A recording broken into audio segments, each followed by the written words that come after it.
So what things in your life, what are you struggling with? I guess it's just mainly my parents and my depression, I guess. Tell me about your parents, they still married?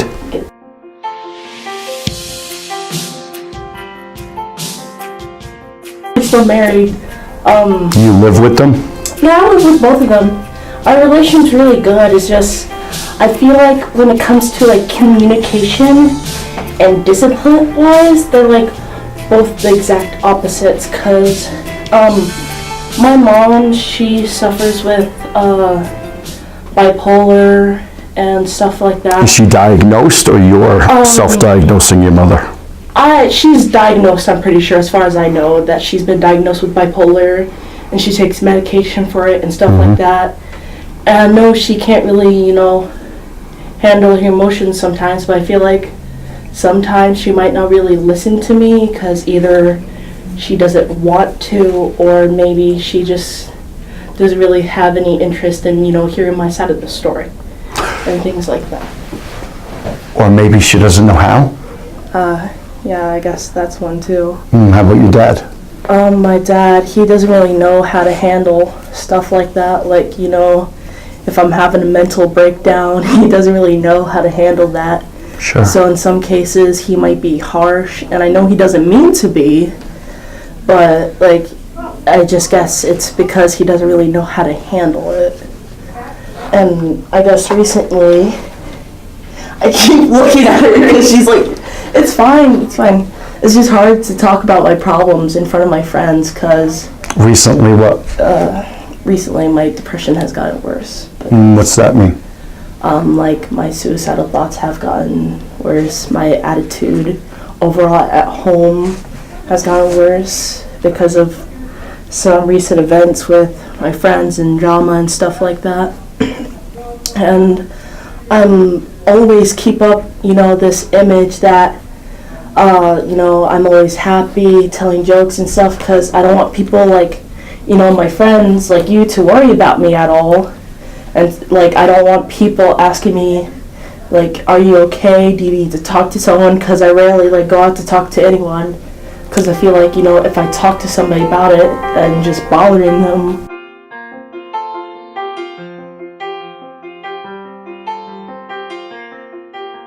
Or wasting their time or something like that. Cause do you know that she's struggling like this? I do know about the whole friend situation, and I was trying to be there for her to be a friend, but yeah. Yeah. So there's drama going on.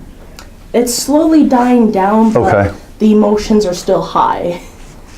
Your suicidal thoughts, are they more elevated because of the drama, or have they been before the drama and through the drama? Honestly, I've always kind of knew I had depression even before I knew what depression was, because I always felt down. Even when I was at a birthday party and everybody was laughing and smiling, everything was fun. I'm just that one kid sitting at the table, and sometimes I'm just mad at myself because I know I should be happy. I have no reason to be depressed. Sure. And sometimes my parents tell me that you don't have any reason to be depressed. Maybe you should just change your environment or change the friends you hang out with. And I've done that several times, but it just never changes. I'm still depressed, I'm still suicidal, I still have those emotions. Okay, can I ask you a question? Mm-hmm. Do you think you'd benefit from a time out? Away from cell phones, social media, people, and just to catch your breath? Actually, the funny thing is, I've always tried to take a time out, try to take my time away from friends and just kind of have some me time. But then after maybe not even maybe a day or two, I automatically get anxiety and I need to talk to my friends now. They're probably worried about me, or somebody thinks I'm acting off, and I'm just more worried about what other people think of me than my own problems. I think that's why my problems have gotten worse. Because to you guys, when you first met me, what did I seem like to you? Funny personality, really fun to hang out with, Yeah. But what they're seeing is a facade?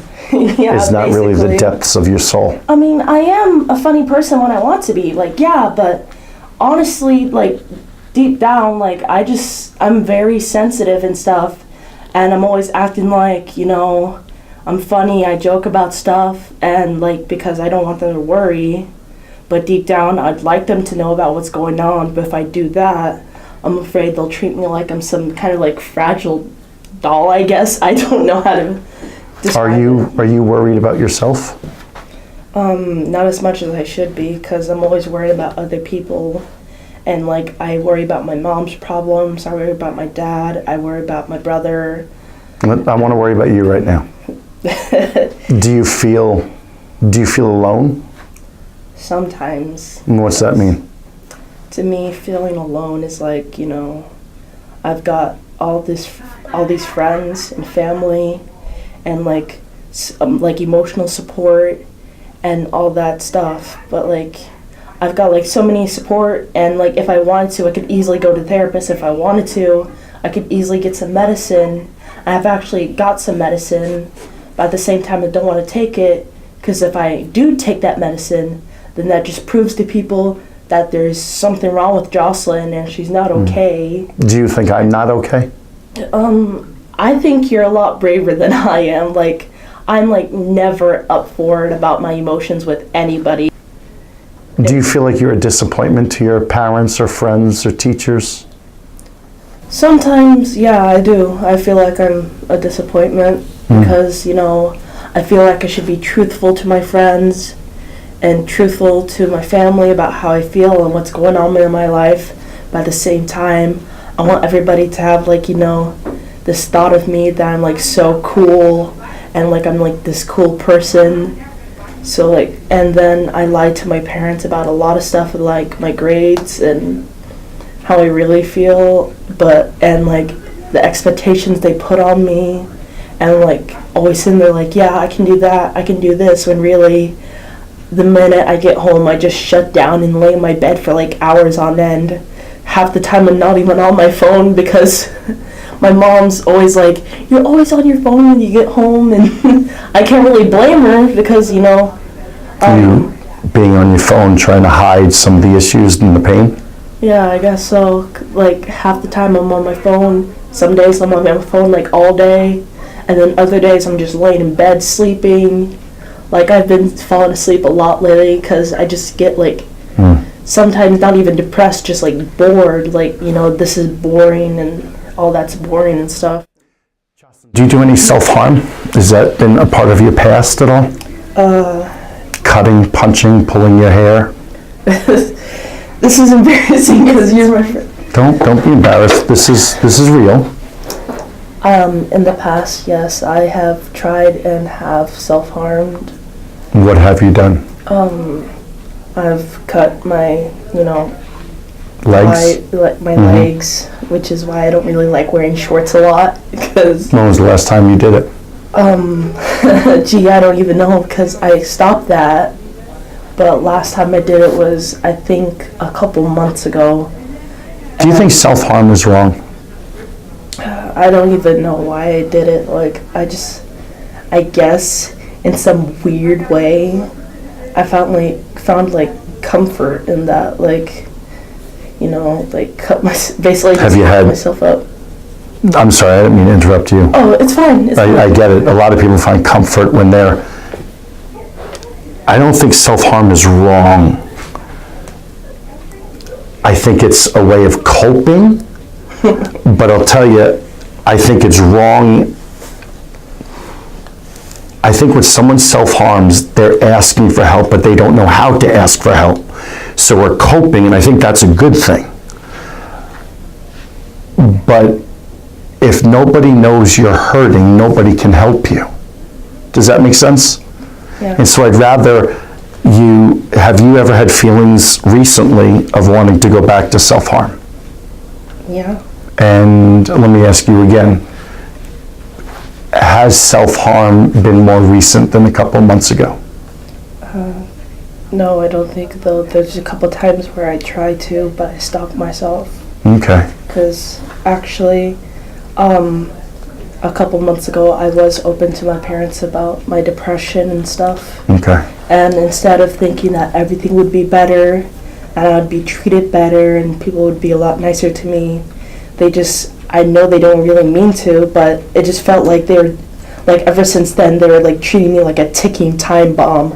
Like I wasn't allowed to use a knife without somebody there. I couldn't have any knives in my room. Okay. My mom always checked if I was taking my medication. So it's like they're going from la-di-da, life is good, to WTF Yeah. in a heartbeat. Yeah. And my mom... And that's not fair to you. Yeah. I mean, I know they're worried about me, but my mom has suffered, still does, from depression and stuff. But that's not your mom. We're talking.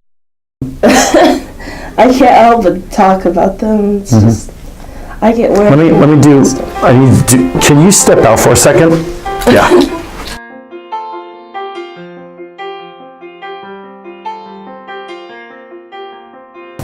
Do you feel safe right now? Safe, like what? Are you okay? Do you feel safe, like that you're not in trouble and that you're safe in this conversation? I guess a yes and no. Tell me no. Tell me why no. Because, like, you know, I have trust issues, I guess, because of how my parents raised me. Sure. And tell me about the trust issues. I never really had, like, big trust issues, but... Are you okay that I asked her to leave? Yeah, I guess I'm okay with that. Okay. I wanted her to leave because I felt you were kind of holding back a little bit, because I see that you really want them to see the wall, the facade, the outside, the beautiful person. I want to ask you a question. Do you want to die? No, I don't. No. Are you afraid that if something happens, you might react and make an emotional decision? Yeah. I'm afraid of that too. And I find that, tell you something, you're in 9th grade. You're a beautiful young lady, but spending so much focus on worried about what other people are thinking. I want you to focus on that beautiful person right there. And you can't do that if you're so concerned about other people. If you were to die, if you were to make a forever decision, do you have any idea how you would do it? Do you have a plan? You said you have pills at home? Yeah. What do you think you would do? Probably overdose, I guess. I don't have an exact plan, but Sure. It's just, I have tried to commit suicide before because I've gotten to those points where I was just so low. I didn't know what to do because I know I have so many friends and I don't want them to be disappointed, so sometimes I feel like if I just, kill myself, then they'd be fine without me. And then there's some times where I feel like there's always something wrong with me. Maybe people don't love me. But do you think some of this pain that you're feeling is starting to justify that maybe people would be better off without you? There's a brokenness going on. How can we fix, and I don't think it's a bad thing, it could be a chemical reaction, neurotransmitters, it could be hormones. How do we fix it? What does that look like to you? how do we fix it? Yeah, how do we fix this brokenness? I want everyone to know what the real me is like, because I really want to do that, but at the same time, I don't want anybody treating me like I'm some kind of ticking time bomb. Why would they? Or there's something, I don't know. Okay, so let me ask you something. If somebody is going to judge you, let that be their issue. I want to just be. I want people to love you for you. I want you to love you for you. And if people are going to judge you, those aren't the people you need. Does that make sense? Yeah, it does. How do I get you the help that you need? I just want my family to know and my friends to know, like, what I'm really going through. And I want them to realize that, oh, this isn't just hormones. She's actually going through some stuff and she needs help. Like, not to say anything bad or anything. Like, I've had a lot of people and my mom tell me, well, maybe it's just hormones. It could be. Or something. Yeah, I know it could But be. let's not let mom self-diagnose you. What do you think I think of you right now? That I'm a really sad person. No. You want to know what I think of you? I think you're courageous. I think you're beautiful. I think you're strong. I think you're smart.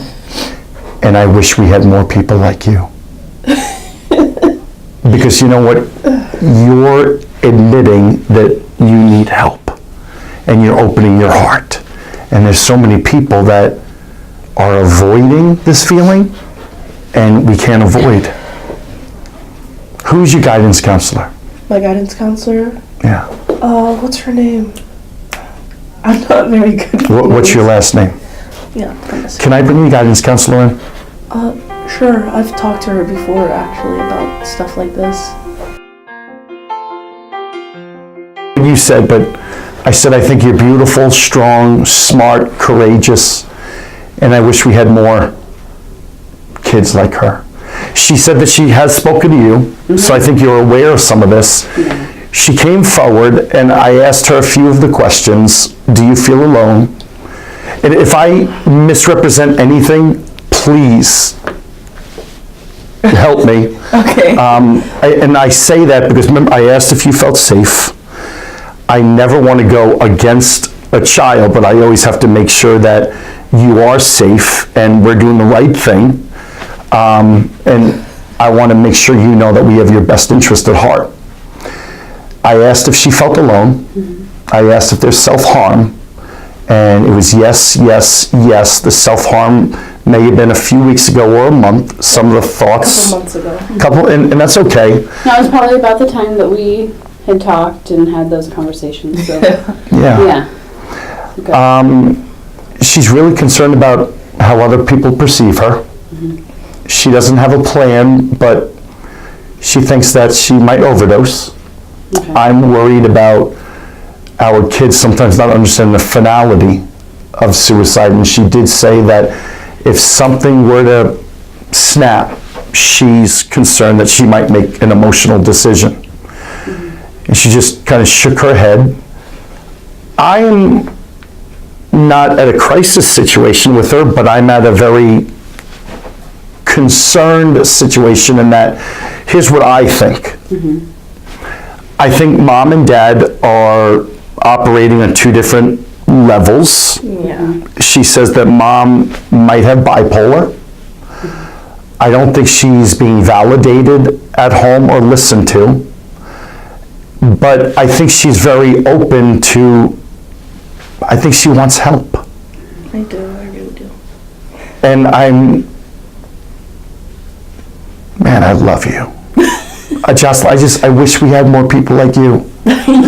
But she's afraid to get help because she's afraid that people can think of her as a time bomb. And I'm like, listen, that doesn't matter.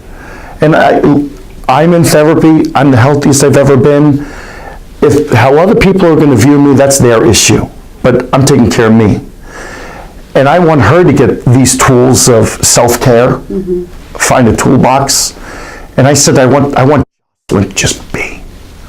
And so I'm wondering if you might need to call mom and dad and see if you guys can talk and they can see the importance of this, and maybe we can find her someone to talk to open her heart, and we can work forward with her.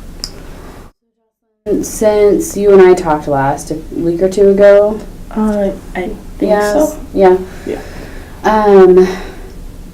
Has your mom done anything to get you your medications?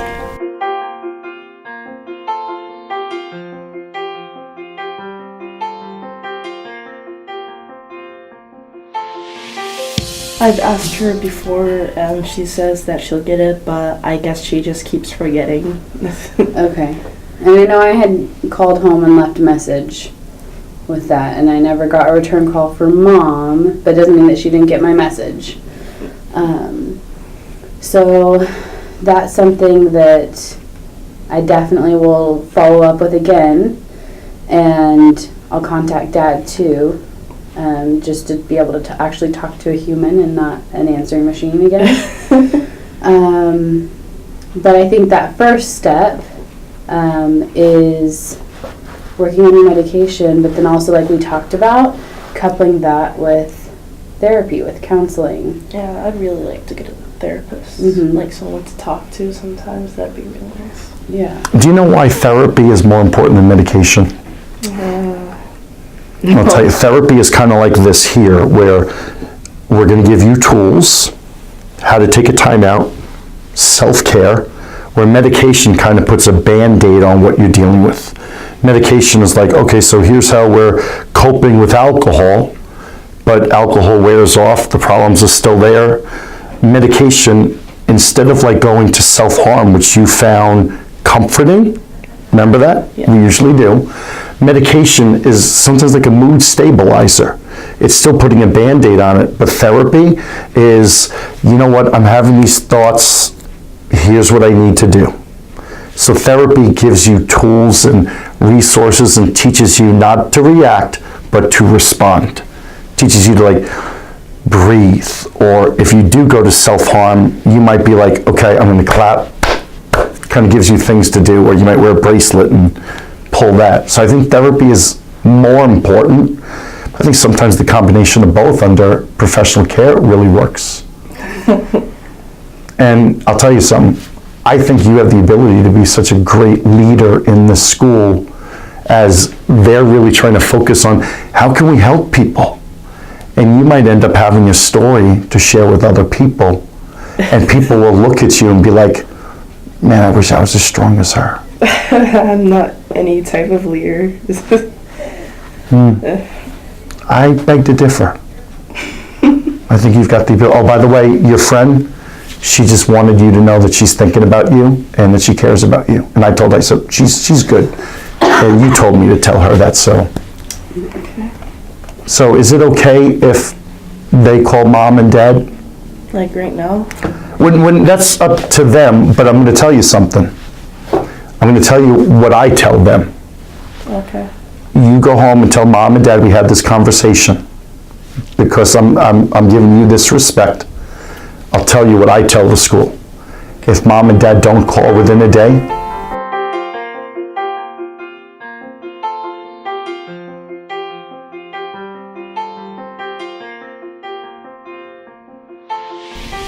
I go above Mom and Dad and I call Child Protective Services. Oh, okay.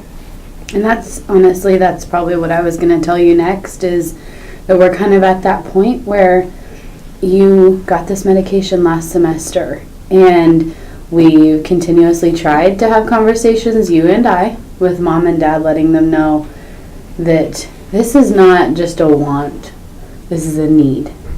And we can't wait any longer, because this is something that you need, and that's important for your health and well-being.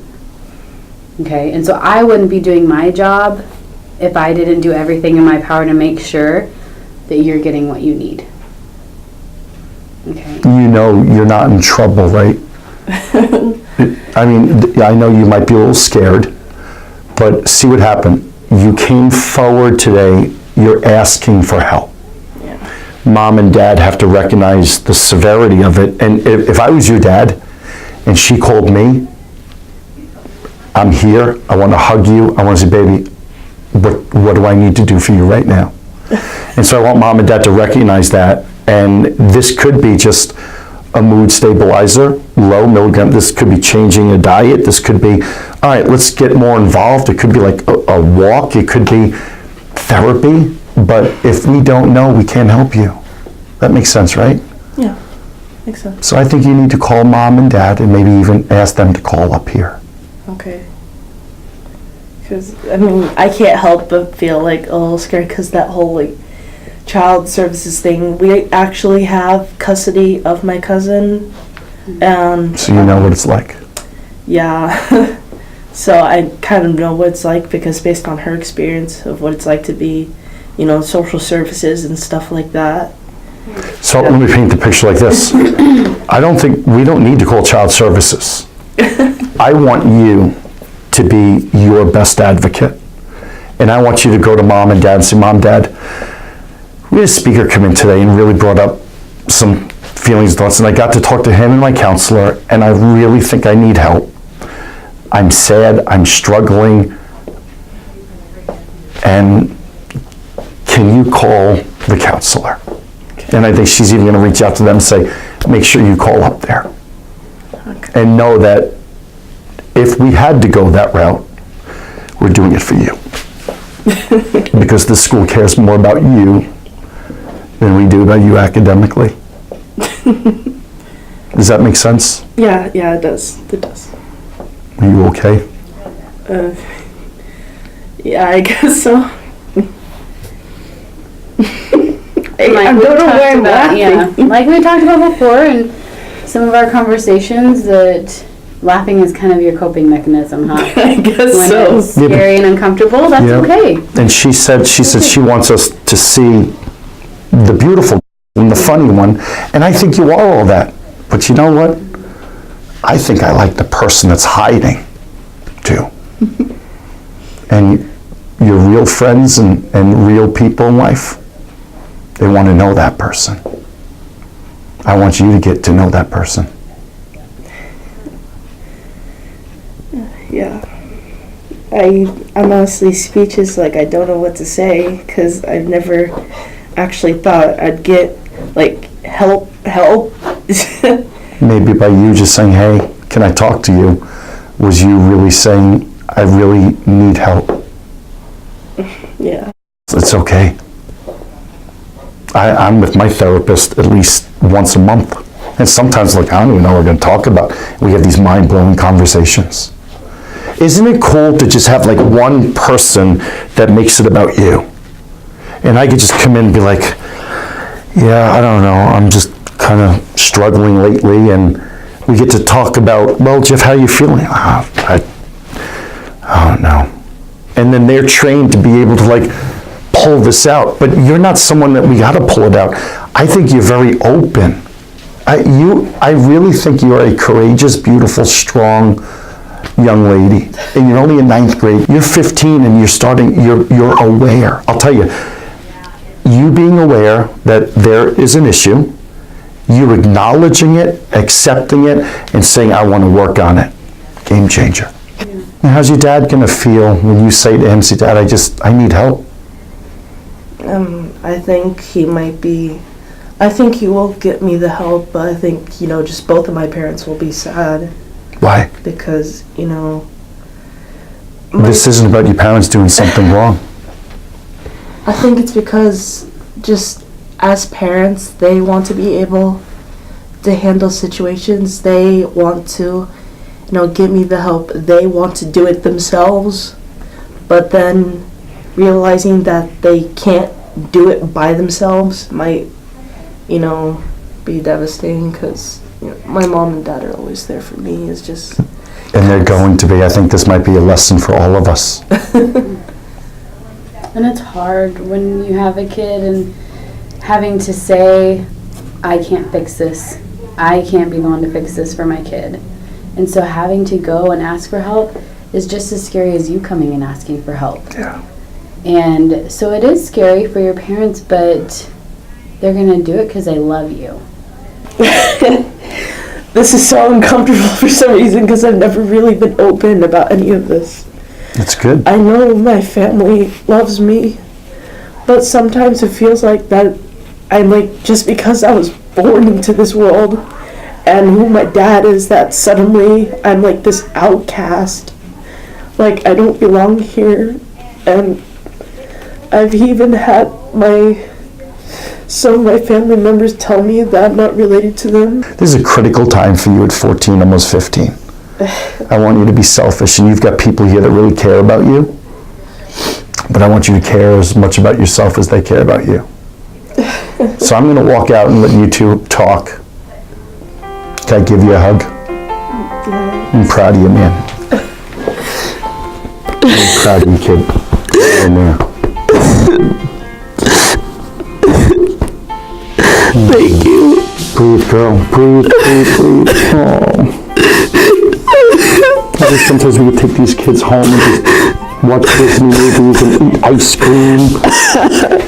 I'm so proud of you, man. It's It's okay.